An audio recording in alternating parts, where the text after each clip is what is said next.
Salut à tous, on se retrouve aujourd'hui pour parler du Real Madrid en ce dimanche 8 mai et on commence directement avec le programme de la journée car ce soir le Real Madrid joue un match de Liga, donc c'est un match à l'extérieur, bon c'est un court déplacement vu que c'est du côté de l'Atlético Madrid, donc le derby de Madrid c'est ce soir, l'Atlético contre le Real Madrid, coup d'envoi 21h. Je pense regarder le match, je pense même faire un débrief les gars sur ma chaîne principale bien sûr de cette belle rencontre ce soir. Donc un petit rappel au match aller qui s'était joué le 12 décembre 2021. Donc le Real Madrid s'est imposé 2-0 lors de cette rencontre du match aller.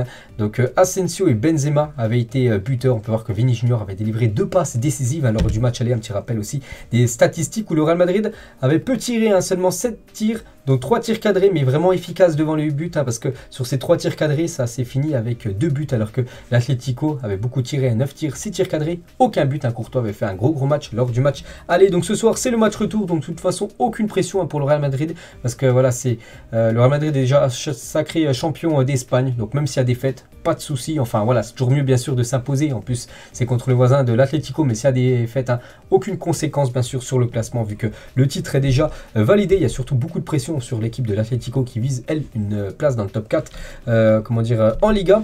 Et n'oubliez pas que les joueurs de l'Atlético de Madrid n'ont pas l'intention de faire le pasillo au Real Madrid. Donc en gros c'est quoi le pasillo? Donc en gros une aide d'honneur. Selon eux, depuis que le Real Madrid a refusé de le faire en 2018 au Barça, cette tradition n'a plus de sens. Donc voilà, ce soir il ne faudra pas faire les étonner. Ce soir il n'y aura aucune aide d'honneur bien sûr de l'Atlético envers les nouveaux champions d'Espagne à cette équipe du Real Madrid. Du coup Atlético Real Madrid c'est ce soir. Ensuite il y aura encore 3 autres matchs de Liga. Le Real Madrid contre Levante, Cadiz, Real Madrid et Real Madrid Betis lors du dernier match de Liga. Et bien sûr il y a cette affiche maintenant qu'on peut voir dans les prochains matchs, le 28 mai prochain. Donc on est le on est le 8, donc dans 20 jours exactement, le Real Madrid contre Liverpool. N'oubliez pas, le match a lieu en France, du côté du Stade de France. Et voilà à la fin de saison bien sûr, où il reste bien sûr un match très important, cette finale de Champions League. On revient sur la Liga et on va parler du meilleur joueur du mois d'avril en Liga. On avait le choix entre 7 joueurs, dont un joueur du Real Madrid, et c'est lui qui a remporté ce prix. C'est Karim Benzema, bien sûr, officiel. Benzema est élu joueur du mois d'avril en Liga. Félicitations à KB9, encore un nouveau trophée qu'il pourra mettre chez lui, Karim Benzema. Et toujours avec lui sur le fait d'être capitaine du côté du Real. Cela me motive à donner plus. Il faut montrer l'exemple sur le terrain et c'est ce que j'aime depuis que je suis jeune. Le port du brassard est exceptionnel et me motive également, bien sûr, à avoir le brassard de capitaine. Ça le surmotive encore plus lors des matchs. Voilà ce que dit Karim Benzema. 42 les gars, il a dit Benzema fait une saison exceptionnelle, il a l'envie d'être toujours au top, il a un grand talent et ce qu'il propose est tout simplement merveilleux, tout simplement. On a pu voir contre Manchester City, de nouveau décisif, un but, une passe D pour Karim. Makelele les gars sur Benzema, il a su être fort mentalement car il est partout et contre les grands clubs, il est toujours en compétition. Il a beaucoup de talent bien évidemment, Karim Benzema est toujours avec Makelele, les coéquipiers de Benzema se mettent à sa disposition en sachant qu'il est le seul à pouvoir réaliser ses actions. Il est servi à tout moment, même dans des conditions difficiles, il est dans la surface, c'est un joueur complet, un 9 complet. On pourra le mettre certainement dans le top 10 je pense plus tard les gars, quand il aura pris sa retraite, le top 10 des meilleurs numéro 9 de l'histoire du football. Je pense qu'il a sa place, Karim Benzema. Raphaël Varane les gars sur Benzema, je pense que Benzema est épanoui, il se sent très à l'aise dans son club, il est heureux et ça se ressent sur le terrain, il est extrêmement performant, il fait une saison exceptionnelle bien sûr, Karim Benzema, avec la Super Coupe d'Espagne validée, le titre de la Liga validé et peut-être la Ligue des Champions, bien évidemment gros trophée peut être validé dans une vingtaine de jours. Florentino Pérez les gars sur Karim Benzema, surtout par rapport à ce ballon d'or aussi qui peut être remis à Benzema. Donc personne ne doute qu'ils vont lui donner le ballon d'or, ils ne peuvent plus lui enlever. Benzema va gagner le ballon d'or et il aurait déjà dû le gagner avant, le monde entier le sait bien sûr. Et même Nasri les gars sur Canal+, il a dit je pense que De Bruyne et Mané sont les concurrents les plus sérieux de Benzema pour le ballon d'or. Donc Mbappé il a perdu en 8e de finale de Ligue des Champions, même s'il est exceptionnel et qu'il tient Paris tout seul, je pense qu'il ne sera pas dans la course. Donc moi je pense surtout que ça va se jouer soit entre Benzema, soit entre Sadio Mané. Il y a quand même une finale de Ligue des Champions plus contre les deux joueurs, Mané et Benzema. Mais bon, pour l'instant, je partirai bien sûr plus sur Benzema qui a largement d'avance sur le joueur sénégalais. On va parler de toujours du Ballon d'Or et selon un sondage Odoxa, 68% des fans de football pensent que Benzema devrait remporter ce Ballon d'Or. Une majorité de personnes le considèrent déjà comme le 5e meilleur joueur français de l'histoire derrière Zidane, Mbappé, Platini et Thierry Henry. Et c'est vrai que si on regarde par exemple ce top 10 voilà, du Ballon d'Or, potentiel, n'oubliez pas que les fins des votes, c'est juillet. Et du coup, d'après Goal, les gars, regardez ce classement. On peut voir que Benzema serait Ballon d'Or. Bon, après, voilà, pour l'instant, il n'y a rien d'officiel. C'est un truc provisoire, en gros, un classement provisoire. Donc, Benzema serait devant Salah, Lewandowski 3e et Mbappé 4e. Du coup, Mané serait quand même loin dans ce classement en 5e position. À noter que Modric, bien classé, il sera à la 7e position. Et Vini, 8e. Donc, ça ferait quand même 3 joueurs du Real Madrid dans le top 10. Ce serait tout simplement énorme. Après, ça peut se faire, parce que n'oublie pas que le Real réalise une magnifique saison. Et si Karim Benzema remporte ce Ballon d'Or, Carlo Ancelotti sera le premier manager à gérer 4 vainqueurs différents du Ballon d'Or. Shevchenko, c'était Ancelotti qui était entraîneur de Shevchenko, où il a eu remporté ce Ballon d'Or, c'était à l'époque du côté de l'AC Milan. Ricardo Kaká et du coup Cristiano Ronaldo du côté du Real. Kaká, c'est la même chose, c'était du côté de l'AC Milan, et peut-être Benzema, vu que c'est son coach, du côté de Madrid. Une photo de Thibaut Courtois, oui, à Port-la-14, bien sûr, en route pour la 14e Ligue des Champions. Donc, on va pas en parler encore, bien sûr, de ce match de Ligue des Champions qu'on a beaucoup parlé, bien sûr, avant-hier, sur un épisode consacré, bien sûr, à cette magnifique victoire, cette remontada du Real Madrid contre Manchester City. Mais voilà, quelques photos, bien sûr. Ce n'est que du bravo pour Ancelotti, bien sûr, c'est le cerveau de cette équipe. Et n'oubliez pas qu'Ancelotti, les gars, après cette étape au Real Madrid, donc il est probable que je prenne ma retraite. Mais si le Real Madrid veut que je reste ici pendant 10 ans, alors je resterai ici pendant 10 ans. Il y a tellement de choses à faire que j'ai dû mettre de côté. C'est vrai qu'il aimerait bien maintenant profiter de sa famille, voilà, de sa femme, de ses petits-enfants, tout ça. Et on peut voir qu'ils étaient tous présents la semaine dernière lors du match du titre. Carlo Ancelotti avec sa femme, leur fils, leur fille et leurs petits-enfants, bien sûr. Voilà le coach, Carlo Ancelotti avec toute sa famille. Toujours avec Ancelotti, les gars, donc un journaliste lui a posé une question. Cette équipe n'a besoin que de Mbappé pour être parfaite. Qu'en dites-vous, monsieur? Il a dit, je ne dirai rien, bien sûr. Pour l'instant, il sait que Mbappé n'est pas un joueur du Real Madrid. Pour l'instant, il n'y a rien de signé. C'est toujours un joueur du PSG. C'est pour ça qu'il ne parle pas des joueurs, bien sûr, des autres équipes. Mais voilà, il dit rien. Mais bon, on peut voir qu'il était un peu souriant, bien sûr, Ancelotti. Peut-être qu'il sait des choses qu'on ne sait pas. Et c'est peut-être que Mbappé, bien sûr, pressenti du côté du Real. Et la décision de Mbappé d'aller au Real Madrid a été prise il y a bien longtemps, qu'il ne l'ait pas annoncé publiquement.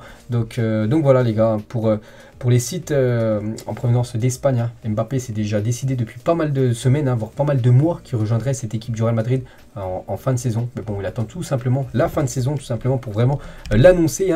Voilà, Mbappé et sa famille réfléchissent à la meilleure façon d'annoncer son départ au Real Madrid, d'après le journal Le Parisien, un journal français. Vers un retour du GOAT chez lui. Donc le GOAT, c'est Cristiano Ronaldo, parce que depuis quelques jours, les gars, on a entendu des rumeurs. Une folle rumeur indique que le Real Madrid prépare une offre pour Cristiano Ronaldo cet été. Bon, je vous ai dit, c'est seulement une rumeur, c'est le Daily Mail, les gars, qui envoie cette info. Et n'oubliez pas, quand Cristiano Ronaldo avait rejoint le Real Madrid, donc lors de son premier passage, peut-être le deuxième passage là dans quelques semaines, voire quelques mois s'il revient au club, bon, c'est pas sûr, mais bon, c'est des rumeurs. Donc la signature du siècle, ça a été en une journal Marca, la une du Marca qui annonce l'arrivée de Ronaldo au Real Madrid. Le reste appartient à l'histoire, bien sûr, il avait fait un magnifique parcours du côté du Real, plus de 8 saisons, et bien sûr c'est lui le meilleur joueur certainement de l'histoire du Real Madrid, n'oubliez pas aussi meilleur buteur de l'histoire madrilène. Il a tout gagné du côté du Real. Donc êtes-vous pour ou contre un retour de Cristiano Ronaldo? Donc bon, je sais pas, voilà. Après, en tant que titulaire, voilà, il y a quand même Benzema maintenant qui est vraiment énorme. Je sais pas si ça ramène peut-être de l'ombre par rapport à Karim Benzema. Il y a Mbappé aussi qui est pressenti. Je pense pas que ça soit bien. Il a fait ce qu'il avait à faire, Cristiano Ronaldo, à l'époque du côté du Real Madrid. Après, vous savez que dans le foot, tout peut arriver. On peut voir surtout que Rodrigo est dans la taux 33 qui est sorti mercredi dernier, les gars. C'est par rapport à ses 2 buts qu'il avait inscrits samedi dernier lors du match du titre. Donc voilà, il a reçu sa nouvelle carte Boost, avec des notes qui ont été améliorées. Les traditions ne bougent pas, donc c'était lors de la cérémonie du titre, la même chose semaine dernière, où Nacho a fait ça, je sais pas comment ça s'appelle. Donc Sergio Ramos le faisait à l'époque, les gars. Donc bien sûr les traditions ne bougent pas pour les joueurs madrilènes. Et Xavi, les gars, il a félicité quand même l'équipe du Real Madrid. Je voudrais féliciter le Real Madrid car ils sont champions en raison de leur mérite. En 38 matchs, vous ne pouvez pas tricher, bien sûr. Le Real Madrid mérite totalement son titre de Liga obtenu il y a quelques jours. Et cette photo aussi, donc voilà, c'est un site, on va dire, de parodie de football. Donc en gros, Pedri qui avait fait des tests du côté du Real Madrid. Du coup, il avait joué du côté du FC Barcelone lors des célébrations du titre, bien sûr. Donc, quelqu'un a fait un petit montage avec Pedri, avec le maillot du Real Madrid à l'époque. Ces légendes du côté du Real, David Beckham. On peut voir aussi Zinedine Zidane ou même Ronaldo et Luis Figo. C'était dans l'ère galactique à l'époque du côté du Real Madrid. Et toujours avec les légendes du Real Madrid. Donc les légendes du Real célèbrent la Liga ensemble. Ancelotti, on peut voir Nadal, le tennisman, Luis Figo. On peut voir Hierro, on peut voir aussi Ronaldo et la personne debout. Je ne sais pas qui c'est, tout au fond d'image. Peut-être qu'il y en a qui savent. N'hésitez pas à me mettre en commentaire. Lui aussi, bien sûr, c'est une légende. C'est Roberto Carlos. Regardez les cuisses qu'il avait à l'époque quand il était footballeur. Donc c'est incroyable, j'ai jamais vu des cuisses autant musclées que celles de Roberto Carlos. On va parler de Dani Carvajal qui a fait vraiment un bon match contre l'équipe de Manchester City. Et le Real Madrid est plus que satisfait des performances de Dani Carvajal et de l'avoir prolongé jusqu'en 2025. Ils avaient quelques doutes après ses blessures en début de saison, mais le temps a donné raison au club et surtout aux joueurs, vu qu'il a été ultra performant. Lui qui a quand même passé de temps en temps à côté de ses matchs. Je me souviens au match du côté du Parc des Princes, du côté du PSG, il avait été en grande difficulté, et même contre l'équipe de Chelsea au match retour, mais là contre City, les gars, il a vraiment assuré. Nacho, les gars, qui a très bien remplacé il y a quelques jours là-bas en défense. Donc le contrat de Nacho prend fin en juin 2023, mais le défenseur a sa place au sein du Real Madrid aussi longtemps qu'il le souhaite. Donc en gros, voilà, il a quasiment pas un contrat à vie, mais voilà, un contrat encore qui pourra prolonger du côté du Real pour ce joueur qui est fidèle au club quand même depuis de nombreuses années. Concernant Ceballos, donc la situation de Ceballos a pris un tournant ces dernières semaines. Ancelotti est ravi de ses performances et de son professionnalisme lorsqu'il n'a pas eu beaucoup de temps de jeu. Certaines voix au club réclament une prolongation plutôt qu'une vente du joueur. N'oubliez pas que le joueur est pressenti du côté du Betis Séville. Il avait même assisté à la finale du Betis Séville contre l'équipe de Valence, la finale de Coupe du Roi. Donc voilà, on ne sait toujours pas s'il va prolonger son aventure du côté du Real ou partir du côté de Séville. Donc il a joué il y a quelques minutes, il y a quelques jours contre l'équipe de Manchester City. Aurélien Tchouaméni, une piste au milieu de terrain du côté du Real. Il a dit: j'ai un contrat avec Monaco jusqu'en 2024 avec une option jusqu'en 2025. On verra ce que l'avenir me réserve. Les mercatos sont toujours des périodes où il peut se passer plein de choses. Rester en cas de qualif en Ligue des Champions avec l'équipe de Monaco, pourquoi pas. C'est vrai qu'on l'annonce, il y a le Real Madrid, il y a Liverpool et le PSG qui est intéressé par Tchouaméni. Mais rester du côté de Monaco est une option pour Tchouaméni. Mais bon, le Real Madrid est vraiment, le veut, parce que le Real Madrid a comme envoyé des éclaireurs, donc en gros des recruteurs, plus de 5 fois cette saison pour surveiller Tchouaméni. Il est très bien noté au club, bien sûr. Donc après, bon, il peut encore rester une saison de plus du côté de Monaco. Puis peut-être là, le Real Madrid reviendra à la charge en juin 2023. On va parler de la pré-saison, parce qu'après le match contre l'équipe de Liverpool, qui sera le dernier match de la saison pour l'équipe du Real Madrid. Donc il y aura après des matchs internationaux, par exemple l'équipe de France, voilà, l'équipe brésilienne. Puis après, voilà, ça sera les vacances. Puis après, ça sera la pré-saison. Et on peut voir qu'il y aura un tournoi de pré-saison qui est prévu cet été sur la côte ouest des États-Unis. Donc il y aura le Real Madrid qui pourra affronter le Barça, la Juventus et l'AC Milan en petit tournoi, voilà, pour préparer bien sûr cette future saison. On va parler du troisième maillot du Real Madrid 2022-2023. S'inspirera du design extérieur du nouveau Camp Nou. Donc en gros, voilà les couleurs dominantes de ce troisième maillot du Real. Donc déjà maillot normalement qui devrait être tout noir avec les sponsors en vert jaune. Je ne sais pas quelle couleur c'est à peu près. Donc voilà en gros les couleurs qui devraient ressortir de ce futur maillot du Real, troisième bien sûr de l'équipe. On va parler de Thibaut Courtois, donc 29 buts encaissés en 34 matchs de Liga, veut remporter son deuxième trophée Zamora avec le Real Madrid. Donc en gros trophée Zamora, meilleur gardien de la saison, en gros celui qui a encaissé le moins de buts par rapport au nombre de matchs joués. Donc mais il devra affronter Bono, donc 22 buts en 28 matchs, Rulli 24 buts en 28 matchs et Alex Remiro 26 buts en 30 matchs lors des dernières journées bien sûr de la Liga. Et toujours avec Thibaut Courtois après le Classico, vous vous souvenez ce Classico où le Real Madrid avait pris une sacrée claque contre le Barça 4-0. Donc il a dit certains célébraient comme s'ils avaient gagné la Liga, en parlant bien sûr des joueurs du FC Barcelone, mais c'est bien le Real Madrid bien sûr qui a remporté ce titre de champion d'Espagne. Toni Kroos, il a dit à l'époque, avant de rejoindre l'équipe du Real Madrid, il a failli aller du côté de Manchester United. J'ai été proche de Manchester, oui, mais ce n'est pas comme ça que les choses se sont passées.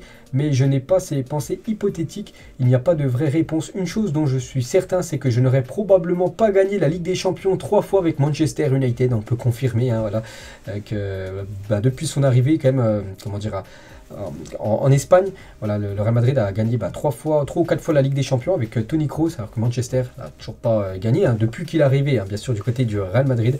Donc oui, il a fait bien sûr, on peut dire maintenant, un bon choix d'avoir signé en Espagne plutôt qu'en Angleterre. Lui, il a remporté, bien sûr, beaucoup de fois la Ligue des Champions en tant que joueur ou même en tant qu'entraîneur, 3 fois d'affilée avec le Real Madrid. C'est bien sûr Zinedine Yazid Zidane, la Zizou, bien sûr, avec cette magnifique Champions League. Fernando Sucre, donc un acteur de Prison Break, une série, et Vini Junior, les gars, voilà une petite photo voilà, de ces deux personnes. On va parler de Rudiger, la signature de Rudiger sur le contrat officiel du Real Madrid n'est plus qu'une question de jours. L'affaire est conclue et scellée d'après Fabrizio Romano. Donc voilà, c'est sûr, on le sait maintenant que Rudiger rejoindra le club, donc c'est une question de jours pour que ça soit officiel. Et il pourrait retrouver des anciens coéquipiers comme Thibaut Courtois, son ancien gardien du côté de Chelsea, ou même son collègue dans la Mannschaft, Toni Kroos, même si Toni Kroos, vous savez, il a pris sa retraite internationale, donc les deux pourraient se retrouver bien sûr du côté du Real Madrid, c'est quasiment officiel. Selon Mundo Deportivo, Marcelo pourrait prolonger lui l'aventure du côté du Real, donc le latéral brésilien accepterait même de devenir le plus petit salaire du club afin de rester dans la capitale espagnole, donc il est déjà millionnaire, il a déjà beaucoup d'argent bien sûr, Marcelo, donc maintenant l'argent c'est plus un souci pour lui, il veut tout simplement rester encore du côté du Real Madrid et même toucher le plus petit salaire du club. Et eux aussi, les gars, pourraient prolonger les futurs chantiers, on va dire, du Real Madrid pour les prolongations de contrat. Donc déjà, prolonger Luka Modric jusqu'en juin 2023. Pour l'instant, c'est toujours pas officiel. Modric peut quitter le club gratuitement en fin de saison. C'est pour ça qu'il va falloir vraiment que ça commence à s'activer, sa prolongation de contrat. Mais je pense que ça va se faire très rapidement. Donc prolonger aussi Vini et Eder Militao jusqu'en juin 2027 et étudier le cas Asensio avec un potentiel renouvellement stade précoce. Donc voilà, Fabrizio Romano, tout ce qu'il dit sur les dossiers chauds du côté de Madrid. Célio, le petit frère d'Eduardo Camavinga, parle déjà très bien l'espagnol. Donc je ne sais pas si les footballeurs, je pense, les footballeurs, comme son grand frère Eduardo, qui monte vraiment en puissance du côté du Real, vraiment un milieu pour l'avenir. On a vu encore sa magnifique entrée contre l'équipe de City. Donc en gros, il parle déjà très très bien espagnol, le petit frère. Donc tant mieux, comme ça il va pouvoir faire parler Eduardo pour qu'il apprenne encore plus vite l'espagnol. On va parler de Datronic, devient le nouveau sponsor officiel du Real Madrid, le leader mondial des systèmes audiovisuels, sera le fournisseur du tableau d'affichage vidéo à 360 degrés. Donc par exemple la photo en bas à gauche, vous pouvez voir dans le nouveau Bernabeu qui sera prêt dans quelques mois. Donc il y aura un écran géant qui fera 360 degrés, donc en gros il fera tout le tour du stade. Et c'est cette société Datronic qui sera le sponsor en gros pour fournir bien sûr cet écran. Donc avec des écrans LED qui seront installés dans le nouveau Bernabeu. Le directeur régional de Datronic, il a dit: le Santiago Bernabéu sera à la pointe de la technologie. Ces écrans LED permettront d'offrir des expériences uniques à la fois dans les compétitions et dans les autres utilisations multiples qu'aura le stade à l'avenir. Donc on a hâte de voir ce que ça va donner. Et on finit aujourd'hui les gars, à quoi devrait ressembler le futur maillot extérieur du Real Madrid. Je vous l'ai déjà présenté il y a quelques fois, mais regardez à quoi ressemblerait le maillot du Real Madrid porté par exemple par Karim Benzema les gars. N'oubliez pas, ça sera un maillot violet, donc le maillot domicile, le maillot blanc, le maillot extérieur, le maillot violet et le troisième maillot, on en a parlé aussi il y a quelques minutes, ça sera un maillot noir pour cette équipe madrilène. Donc voilà les gars, tout ce qu'il y a à dire aujourd'hui en ce dimanche 8 mai, j'espère que ça vous a plu. On se retrouve peut-être ce soir les gars, mais sur ma chaîne principale les gars, je ferai peut-être le débrief de ce déplacement du Real du côté du voisin de l'Atlético Madrid. Ciao à tous.